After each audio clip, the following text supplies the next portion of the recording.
Today I'm going to talk about the ITS Partners developed Asset Report Pack. I use the word Asset Report Pack lightly. Some of these reports have become very valuable from a client management perspective as well, and it's kind of evolved over the year since we've been developing it.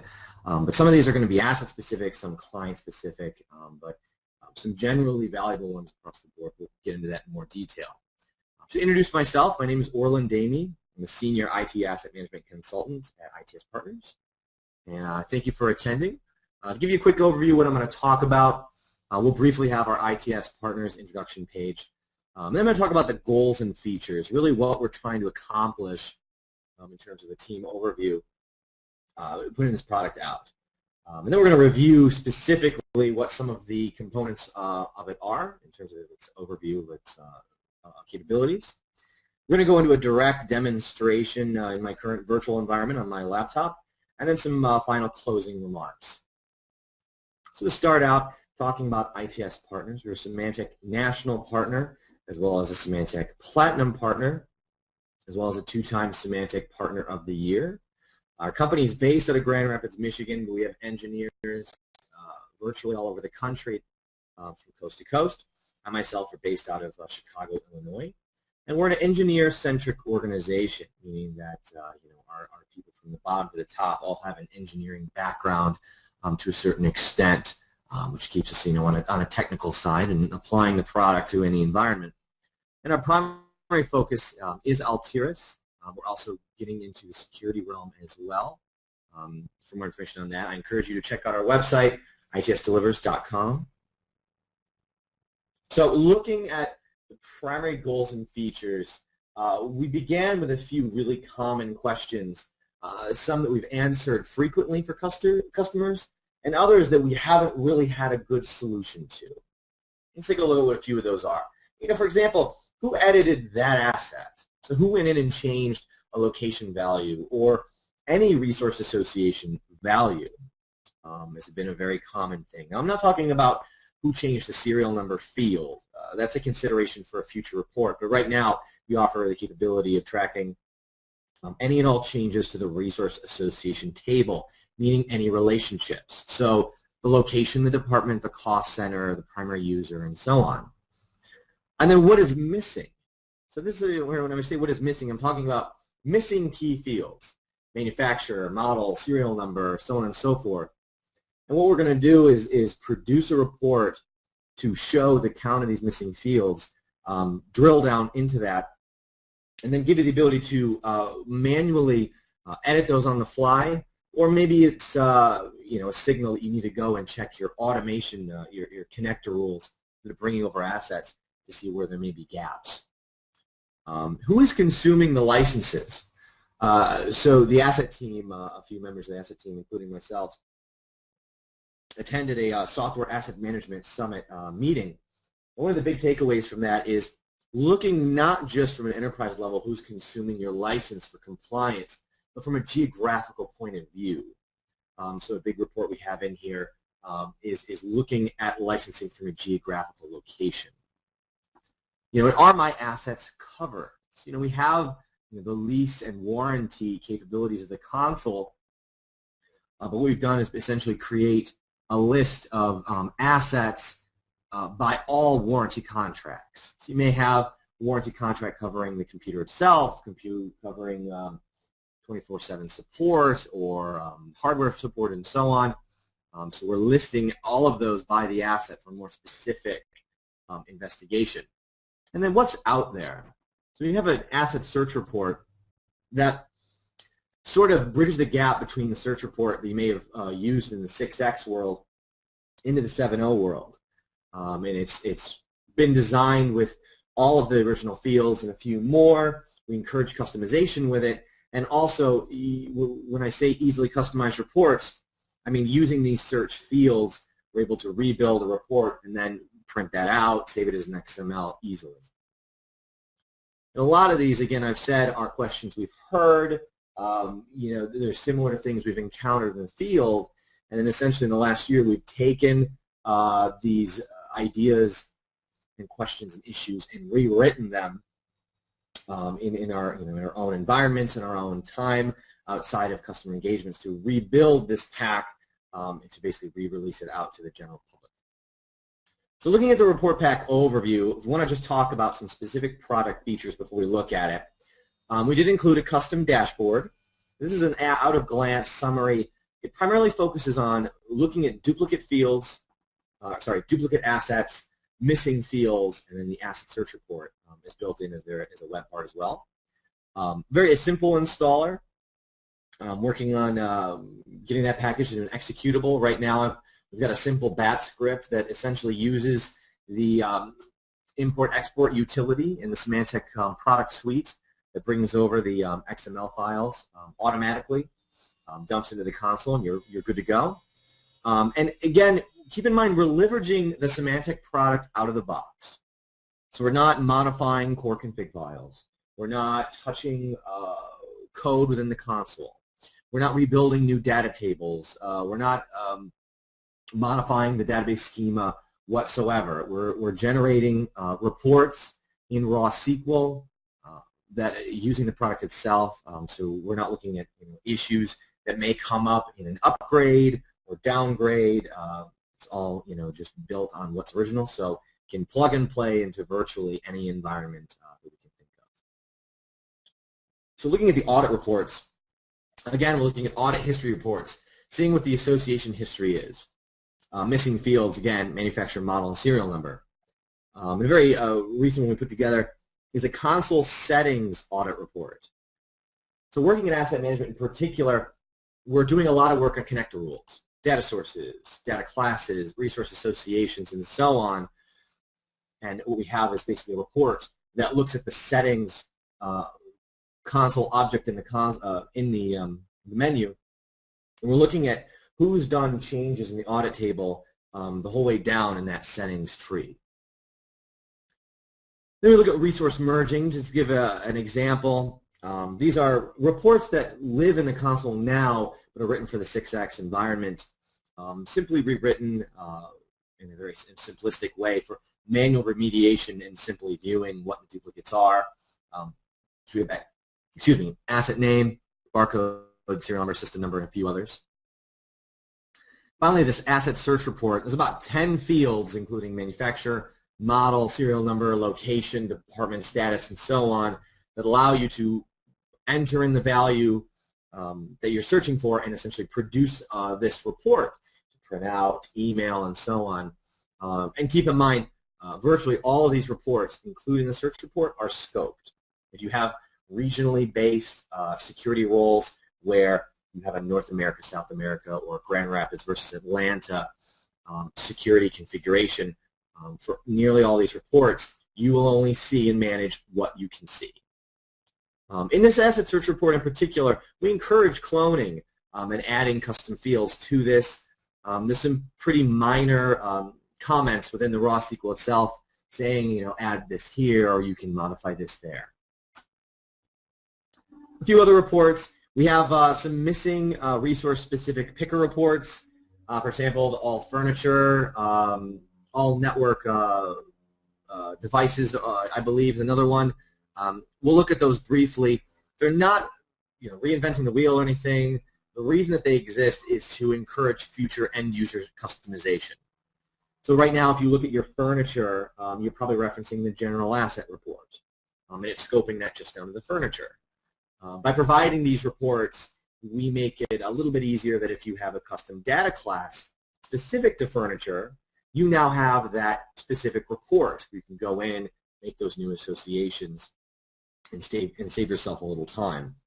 Another good one we have the computer reports. We have some general just inventory solution things. We have a detailed operating system search report for ensuring compliance to service packs, and making sure that you're on the right version of Windows and so on. And then an active network shares, which is another report we brought over based on an idea from NS6, an existing report. Essentially, we've rewritten from scratch a report to give all active shares with some search parameters in there. So moving on from that, that's our basic overview. We're going to come back in a minute just for some closing remarks, but let's go ahead and get in here. I'll maximize my VM here. I am working on my laptop here, so the performance will probably be noticeably better in your environment. First thing you'll notice, hitting reports, you see the asset report pack. Go ahead and click on that. First thing we'll get on the right side is some custom web parts we put together. We'll give this a second to load out. On the upper right-hand corner, you can see we have our asset search report, which includes drop-down lists for asset type and status. And we've got our blue hyperlinks for department, location, and cost center to choose those values to scope the report. We also have asset name, manufacturer, model, serial number, and system number. Those search fields obviously we'll search front and back. So we put in Dell as our manufacturer. We'll get, you know, % Dell %, anything that exists. I have a pretty short asset list here, about 125. You can see these here. To the left-hand side, we'll start with our graphs here. This is the duplicate asset chart.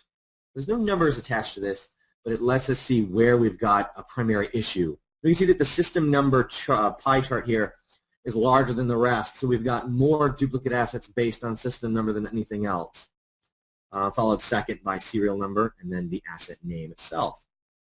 Below that, we've got the missing fields chart. We can see that serial number, manufacturer, and model, we're missing a pretty good number of those values in our environment, barcode less so. If we go one step below the missing fields chart, we actually have the count. So manufacturer, serial number, and system number, we have 37 assets for each of these missing that value. 18 missing a barcode value, 38 missing a model value. So from here, we can get a quick glance at what needs to be remediated in order to work that out. And then keep in mind, you know, if this report pack is built with a week of services, we can go in there and add additional fields, such as comment is a pretty, pretty simple one we could do. But we're looking at simple asset fields, not associations with this missing fields chart here. Bottom right-hand corner, we have a duplicate asset summary report. It's a little confusing when you look at the duplicate asset chart and the duplicate asset summary at first, because we look at system number as a larger pie chart. We see that in this report, though, we only see system number as 231418. Well, I'm only showing the duplicate value that exists. I'm not showing the quantity. So behind the scenes, we have 3 or 4 assets with that system number. We're simply displaying this entry one time. So for serial number 8518244, there's 1 or more assets with that serial number. That basically wraps up the asset report pack dashboard. If you look here on the left-hand side, we've got the actual link here. I'll expand that, bring this out. Here we've got some of our reports. So we're going to start from the bottom up, take a look at some of these. First, we've got asset by warranty contract. So we're going to display each asset in the environment and then the warranty with that. So we can see we've got some cell phones and some desk phones. On the right-hand side, we can see these are all expired.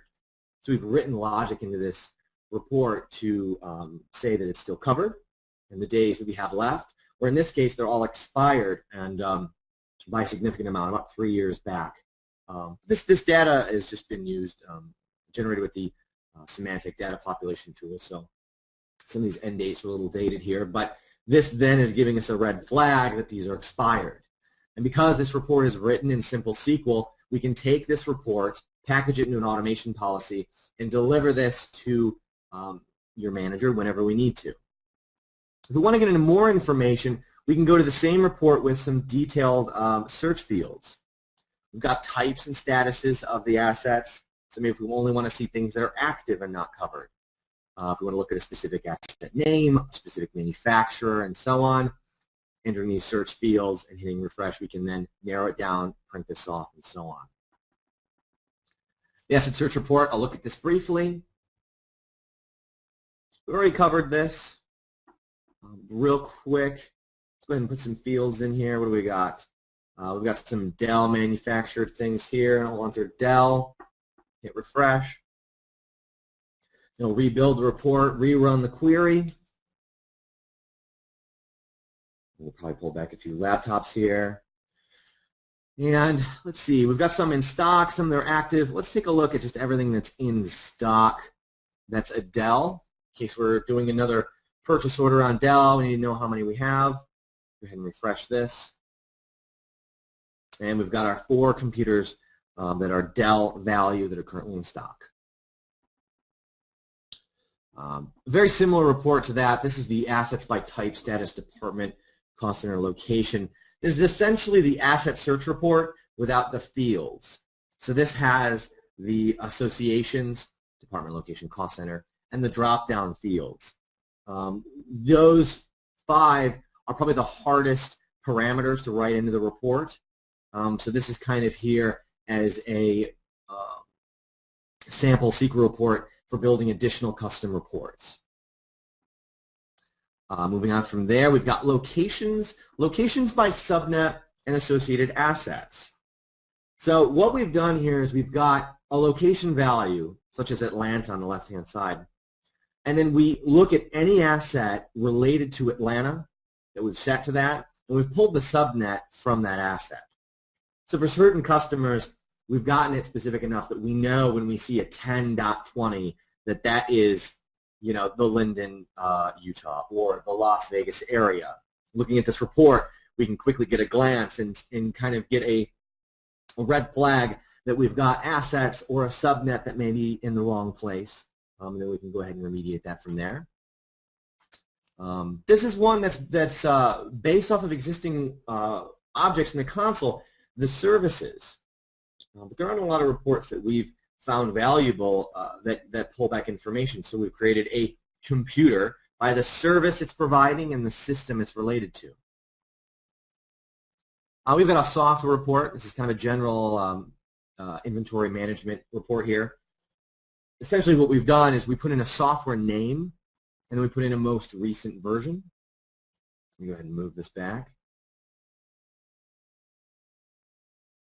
Essentially what this allows us to do is find every instance of a particular piece of software that's installed that doesn't have the correct version. So if I punch in 12.0.6213.1000, which we have on the far right-hand corner here, and hit refresh, this will pull back each instance of a software item with Office in the name that isn't that particular version. So this gives us a computer value that we need to go out and either upgrade or, you know, see that it's been upgraded even beyond the version that we have recommended.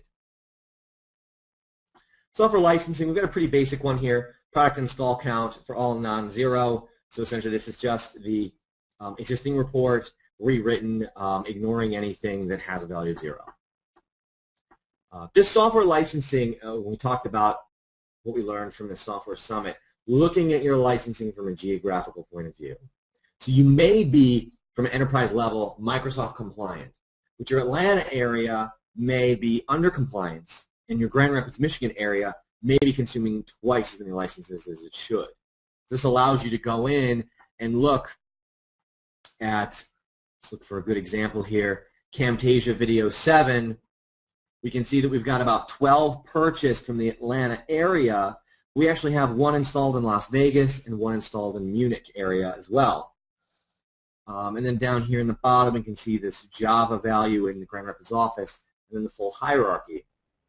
Now this report itself simply gives the location value and the full hierarchy. With the weeks of consulting, we can get this to match your specific structure of location in hierarchy. You know, maybe it's fixed for level, or maybe it's not. But if you have a level that is maybe you know, country and then region and site and location, we can manipulate this a little bit to break out those values depending on what your requirements are. Lastly, in the kind of general reports, we have a user by their asset. So I come in here, I can take a look, and see exactly what someone is currently using if you are doing a user-centric thing. So Brad Johnson owns these 2 computers. He's attached this desk phone. He's got a monitor and a network printer and so on. So looking at what these people are really using. Moving on from there, looking at the resource merge report, I'll take a look at the duplicate asset serial number. I'm not going to spend a lot of time on these. pretty basic. We've got a couple cell phones and desk phones. Do know that you can only merge assets of the same asset type in these reports. I do include the resource GUID as kind of a double check, just to ensure, yes, these are two distinct items. So if we wanted to manually remediate these, we can go ahead and do a shift click on the cell phones, do a right click, go ahead and merge those resources, and then we can do that from the merge resource console here, say which is the primary, which values to keep, and so on. We also have asset name, barcode, computer name and domain, MAC address, and then system number. I'm going to briefly talk about MAC address.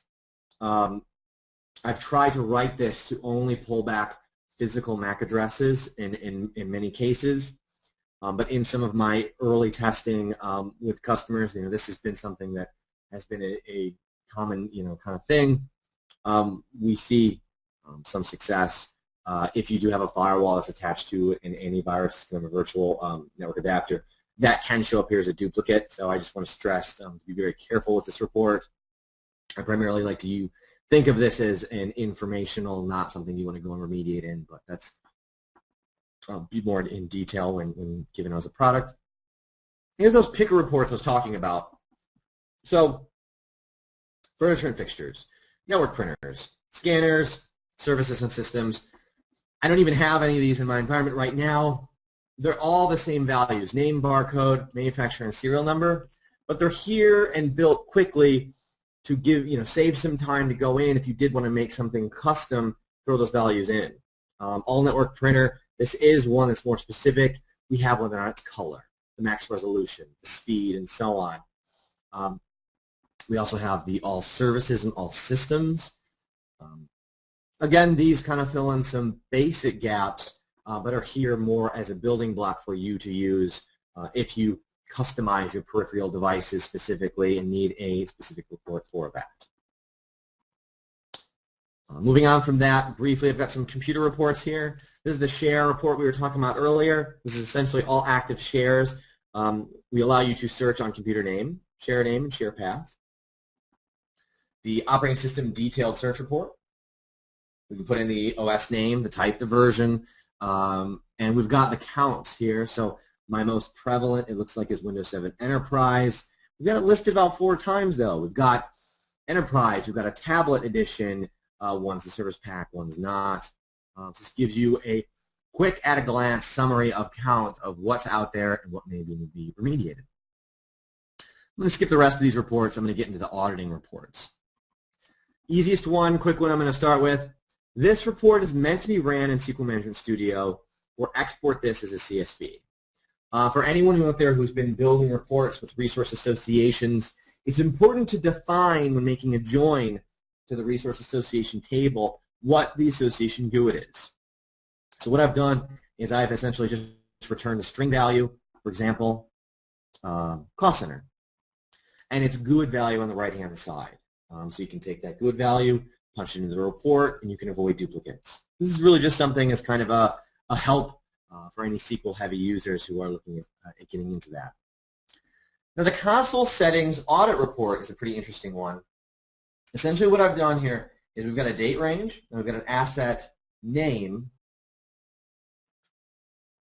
So let's go ahead and I'll expand my date range back to January 1st. Let's see if this will pull back some values.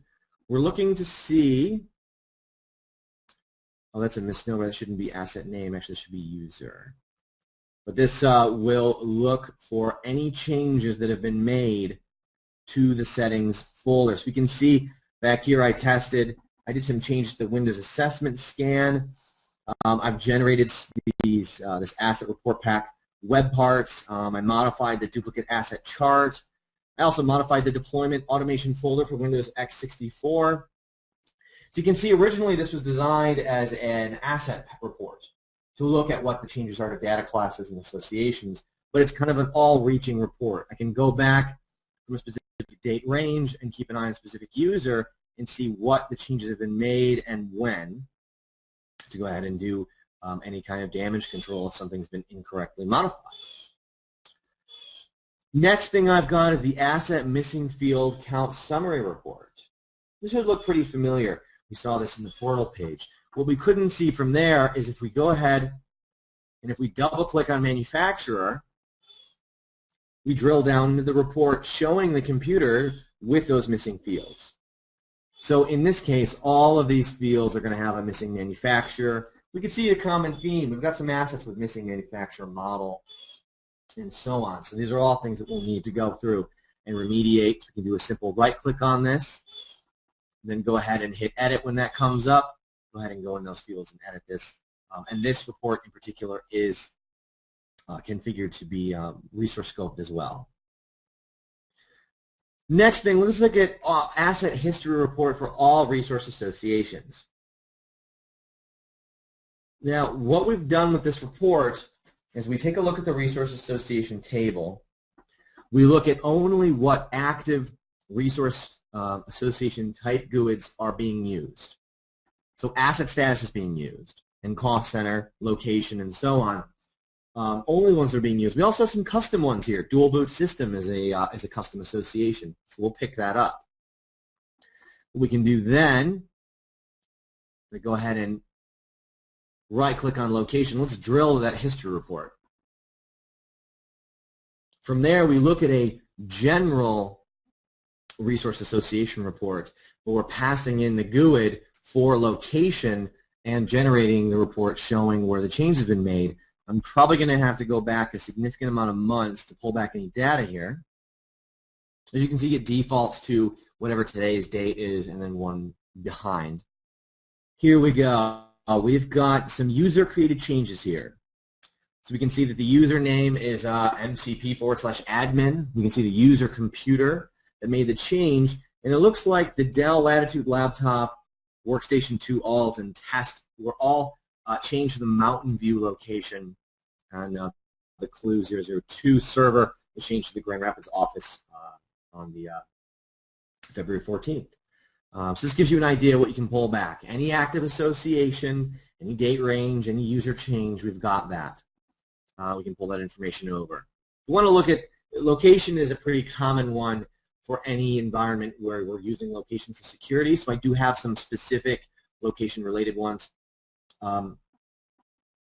This is actually not a report I need to run. This is the correct one here. This is kind of a more general opened up report, but this is a all changes to the location value, not just a user-related change. So you can see on the left-hand side, the username isn't admin anymore, it's the connector rule. We can see the name of that connector rule, the GUID of it, and we can actually see what exactly changed it more so than just someone going in and changing it themselves. If we want to look at the location history just by a change by a user, which is pretty similar to the report we generated previously, this should look very familiar. The same computer values coming back. These are all the changes that were made in the lifetime of an asset. So if you've got an asset, something changed, you're not sure who did it, punch in that asset name, and then you can see the entire history in the lifetime of having it in your environment. Last one I've got here, assets by null location with subnet from inventory. So this is here to help try and identify where a location for something should be. So we've got our subnet and our subnet mask values, but it has a location that's unassigned in the second column. So if you have your subnets set to a location, you can take a glance at this and be able to see, oh, okay, I know what the location is for this. I can then go ahead and do a right-click on this asset, go to CMDB functions, and assign this to a location if need be. I also have the charts, which are hidden in the audit report. We like to run those from the web port itself, so I'm not going to go ahead and get into that. We have the drill down report. These aren't meant to be ran by themselves. When you get to a report that has a drill down, you simply get put into this folder. So that's it for all the reports. Just one last thing. If you do go to all reports, we can see that the report back here is placed within the normal reports directory. We're simply linking to it in that custom portal. I'm going to go ahead and minimize VM now. Last thing, some more information. This is an ITS Partners developed product. You're not going to get any information from Symantec. on where to pick this up. You're going to need to contact your ITS representative for purchasing and pricing details. And it is currently available now, and it's something that you'll need to, again, get in touch with us with. And we'll work out installation method and pricing. And I believe there's a difference in price if you're purchasing it by itself out of the box. I believe there's a different pricing for if there's an additional week of consulting included. So maybe time to look at that health check. Take a look at what's your environment, what's going on, something to include as a consideration. So for more information overall, you can also ask questions. You can call us, 877-LTIRS. You can go to the itsdelivers.com website for any additional information. I thank you for attending. Again, any questions, we will answer those at the end of the presentation. We'll go ahead and take care of those, wrap them together in an email, and forward that out to all the attendees of this presentation. And for your review, this will also be available on our Vimeo page, as always. Again, I thank you for your time and attending, and I hope this is something that you find valuable. As someone who's put a lot of time in this myself in developing it, we like to think that it answers a lot of questions and can be a big help to everyone. So if you have any other questions or need, please contact us, and thanks again.